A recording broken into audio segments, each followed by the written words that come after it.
시청자 여러분 안녕하십니까? 계속해서 대구에서 전해드리겠습니다.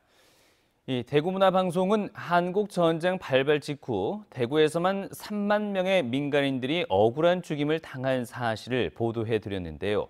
이 70년 가까운 세월이 지났지만 아직 희생자들을 추모하는 위령탑 하나 없는 현실. 이 대구시와 시의회 탓이 크다는 비판이 제기되고 있습니다. 신병철 기자가 보도합니다. 대구 달성군 가창골에 1만 명 가까운 민간인이 학살당한 지 70년 가까이 흘렀지만 아직 유족들은 피 맺힌 원한을 잊을 수 없습니다. 유족들은 가족의 억울한 죽음도 원통한데 이른바 빨갱이란 낙인과 함께 연좌제에 묶여 오랜 세월 고통 속에서 살아야 했습니다. 연로하신 부모님과 세상 모를 처자식을 정나눔도 없이 하고 재판 절차 무시한 채 이성저성 갈라놨네. 2010년 진실 화해를 위한 과거사 정립위원회가 대규모 민간인 학살의 발단이 된 대구 10월 항쟁에 대해 국가의 책임을 인정해 유족에게 사과하고 위령 사업을 지원하라고 권고했습니다. 유족들은 한국전쟁 전후 민간인 희생자를 지원하는 조례 제정을 요구했고 6년 만인 2016년 조례안이 대구시 의원 전원의 찬성으로 통과됐습니다. 하지만 그뿐이었습니다. 조례에 따라 대구시는 희생자 유해 발굴 작업과 추모공원 조성, 위령탑 건립 등을 추진해야 하지만 아무것도 하지 않았습니다.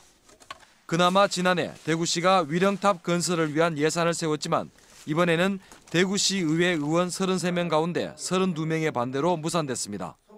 대부분 자유한국당 소속인 대구시 의회가 아직도 대구 10월 항쟁을 좌익에 의한 폭동으로 보는 지지자들을 의식했기 때문이라는 분석이 나오고 있습니다.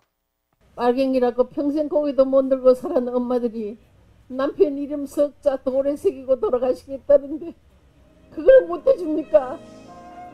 시민사회단체들은 다시는 이런 비극이 되풀이되어서는 안 된다는 차원에서라도 진상규명과 추모 사업이 이루어져야 한다면서 대구시와 시의회의 태도 변화를 촉구했습니다. MBC 뉴스 신병철입니다.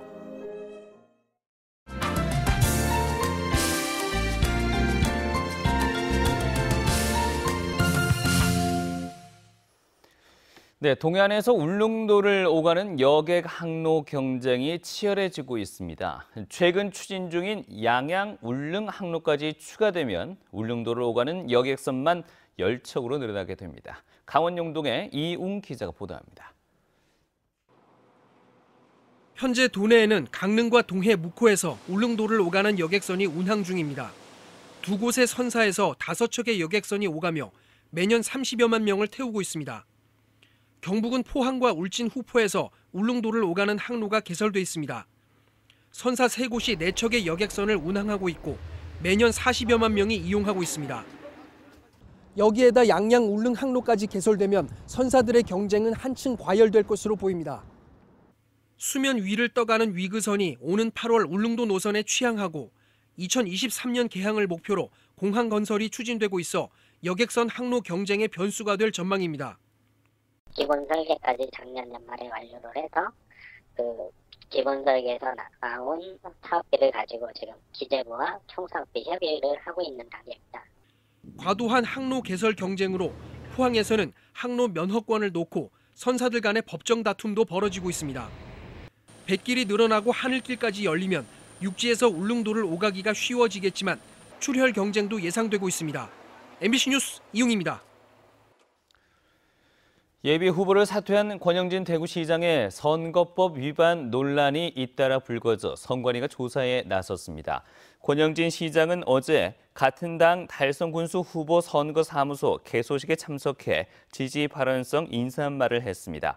또 얼마 전에는 모 초등학교 동창 체육대회에서 모 구청장 후보 지지를 여러 차례 부탁했다는 신고가 선관위에 접수되기도 했습니다. 대구 선관위는 권 시장이 예비 후보를 사퇴했기 때문에 사전 선거 운동에 해당하는지 사실관계 확인이 필요해 조사하고 있다고 밝혔습니다. 자유한국당 경북도당 공천관리위원회는 6.13 지방선거 구미시장 후보로 이양호 전 농촌진흥청장을 확정했습니다. 이로써 자유한국당은 대구와 경북 지역 광역단체장과 기초단체장 후보 공천을 마무리했습니다. 오늘 새벽 2시 47분쯤 성주군 용암면에 있는 재생고무 제조 공장에서 불이 나 이적장과 310제곱미터 규모의 공장 한 개 건물이 타는 등 소방서 추산 3,700만 원의 재산 피해를 내고 2시간 만에 꺼졌습니다. 이 경찰과 소방당국은 목격자와 공장 주인을 상대로 화재 원인을 조사하고 있습니다. 어제와 오늘 이틀 동안 열기로 했던 2018 컬러풀 대구 페스티벌이 비가 내리는 궂은 날씨 때문에 일찍 마무리되었습니다.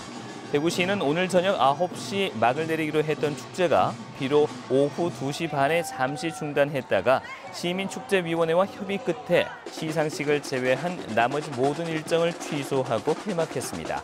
이 날씨 탓에 관람객 수는 65만 명에 그쳤지만 개막 당일 국내외 79개 팀 4천여 명이 참가한 컬러풀 프레이드 등 일부 행사는 좋은 반응을 보였습니다. 소방 구급대원을 폭행해 숨지게 하면 최대 무기징역을 받도록 하는 관련법 개정이 추진되고 있습니다.